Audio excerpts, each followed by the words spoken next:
kingdom, we have no fear. Though insurrection is drawing near. Shalom, family. Most High in Christ bless you. I'm Sis Jazz from the House of Captain Jonathan. If you're new to the channel, welcome. We're so glad to have you. But if you're a regular here, welcome back. All praise the Most High. So as you can see from the title of the video, which is Let Your Bricks Be a Labor of Love, we're going to talk about what that looks like. We're going to talk about how to do that, what it means, what spirit should you be in when you're doing it. We're going to go over all of that. So let us talk about what bricks mean first. So your bricks represent your works. You should be building upon your works. Your works are supposed to build your name, build your reputation. They're supposed to reflect your faith, and they also build your character.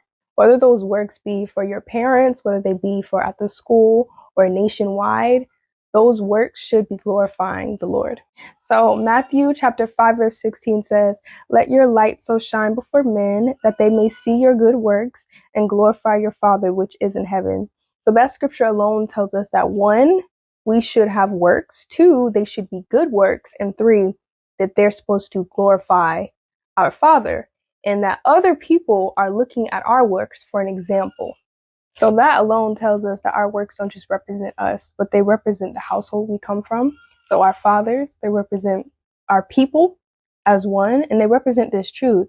So when you're putting in your works, do it to the best of your ability. Put your all in it.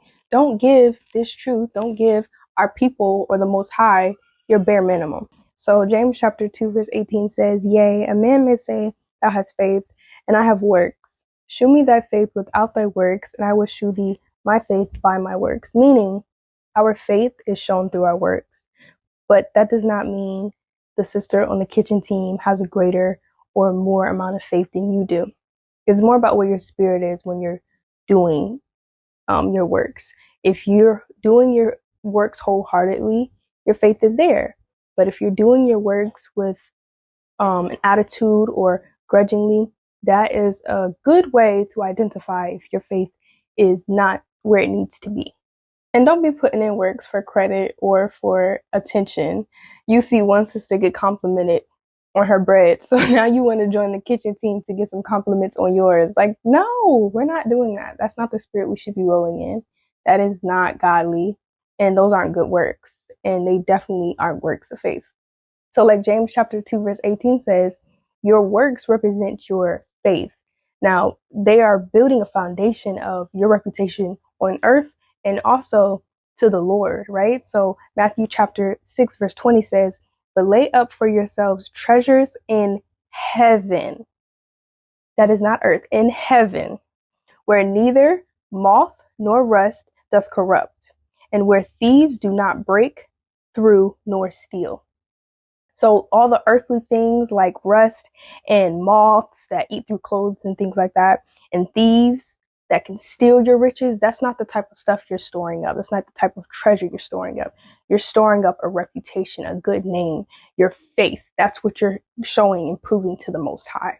Now that goes right into my next section, which is where should your spirit be when you're putting in your bricks, when you're putting in your works?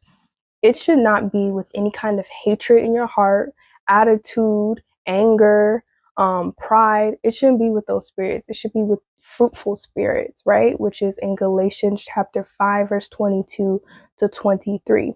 Those spirits and a few more are the spirits you should have when you're putting in works. Colossians chapter 3, verse 23 says, "And whatsoever ye do, do it heartedly, as to the Lord and not unto men." So when you're doing something, like I said before, do it wholeheartedly and towards the Lord. That is how you show your faith. That is how you identify where your faith is. If it's towards men, or if it's with an attitude, or it's, oh, officer told me to do it, so now I'm going to do it. But when mom says do it, I'm not going to do it. Or I'm going to get an attitude when doing it. Your faith is low, and it's not really where it needs to be. So 2 Corinthians chapter 9 verse 7 says, "Every man according as he proposeth in his heart, so let him give, not grudgingly or of necessity, for God loveth a cheerful giver." So when you're giving, be cheerful when you're doing it. When you're giving, when you're putting in those works, have a joyful spirit, have a glad spirit. Those are counted as fruitful works, right? It mentions not doing it grudgingly. So if you're mad when you're doing something, that's not considered a good fruitful work, right? And Matthew chapter 5 verse 16 told us that our works should be good. They should be good works. So if you're doing it grudgingly, they are no longer good works. Okay, but it mentions something right here. It says, or of necessity, meaning you don't have the means to do it. If you know you have too much on your plate, don't try and pick up more things because you're like, oh, I need more work. I don't have enough. Don't do that. You're setting yourself up because you're going to get stressed out, and then you're going to be like, I don't have time to do this. And you're going to get stressed out when you're late and you're behind on schedules. Now you're upset with yourself, you're upset with others, and your spirit's all out of whack while you're trying to put in these works, which are supposed to be with a cheerful heart. That goes right on into my next section, which is appreciating the work you've done. A lot of times, especially in this age, when you're like a young teen and you're starting to get a bit older and you're starting to get offices and starting to do a lot more things for your parents, you have a lot more responsibilities, you'll start looking at other people and thinking, I'm not doing enough, or my works aren't as good as theirs, my works aren't as good as hers, shouldn't I be doing this by now? Why am I not able to do this? Why am I not on this team? You just want to join every team there is. Not saying there's anything wrong with that. You need to learn how to appreciate the work you're doing. And you also need to have the capability of time management and understand what you can do and what you can't do. So Galatians chapter 6 verse 9 says, and let us not weary in well-doing, for in due season we shall reap if we faint not. So all the works we're putting in, the Most High sees them, and your parents sees them. Don't ever feel like you're just not doing enough, or the works you put in with all your heart are really counted as nothing. Appreciate what you've done, especially if you're doing them in the right spirit and you're doing them to the best of your ability. Even if you're not the best at what you're doing, still appreciate what you're doing. There's always room to grow. Even the best can find room to grow, right? I want to actually share this story with y'all. So if you don't know, I do a lot of like digital creating. I do a lot of like graphics, thumbnails, video editing, photography, videography, right? I remember when I first started doing thumbnails and graphics. Mind you, that was never my intention in the first place. It was my father who was like, oh yeah, start doing this. I was like, what? Because I was just only into art at first. Like I would draw. And I'm like, oh my gosh. So I remember the first time I had made a thumbnail. And the first one I made, I was like, doesn't look as good as like the ones leadership, the bishops, the deacons, the captains have on their thumbnails. It looked crazy. But when I started making graphics and things like that, I just knew I was doing my thing. Like, y'all, it looks so... Should I show it? I don't know if I want to show it. I don't know if I want to show it. They're old. They're like 3 years old. Okay. All right. So this one is about like President's Day. It says, remember your forefathers, celebrate their pagan ways. I think it means like when it's our forefathers, we remember our forefathers, but when it's them, we're celebrating their pagan ways. Look at this thumbnail. It says, repent, God chose you. Y'all. When I tell you the moment, like I remember in my mind looking at this and being like, Jazz, girl, you cooking with fire. You cooking with heat. This looks good. But as time went on, these are some ones I did recently. This one I did for Thanksgiving. It says a meal celebrating a massacre, right?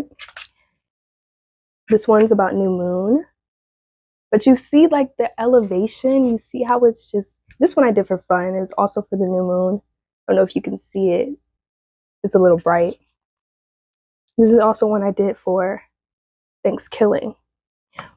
So moral of the story is, right? Moral of the story is, don't let you not being the best on the team, or you not having the best skills or being on the top, don't let that discourage you. You never know what your works, who it could be waking up, how it could be impacting someone, how it can be inspiring someone, right? Me showing this horrible work, I hope this inspired someone that's, like, I'm not the best at what I do.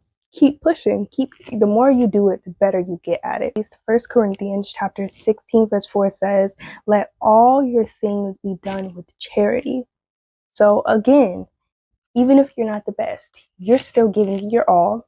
You're still putting everything you got into it. You're doing it with a smile on your face. You're doing it wholeheartedly, a cheerful heart. That's the point. That's how you put in your work. I leave you all with that. I hope that you enjoyed this. This was fun. I hope y'all enjoyed this. I embarrassed myself just now for y'all. I pray that you all endure to the end. Most High in Christ bless you all. They're coming for you, they're coming for me. Our nation, our whole family. We know the word and what it says. Don't be afraid. They killed the prophets, destroyed the seers. From Greece to Babylon, now here across the bay.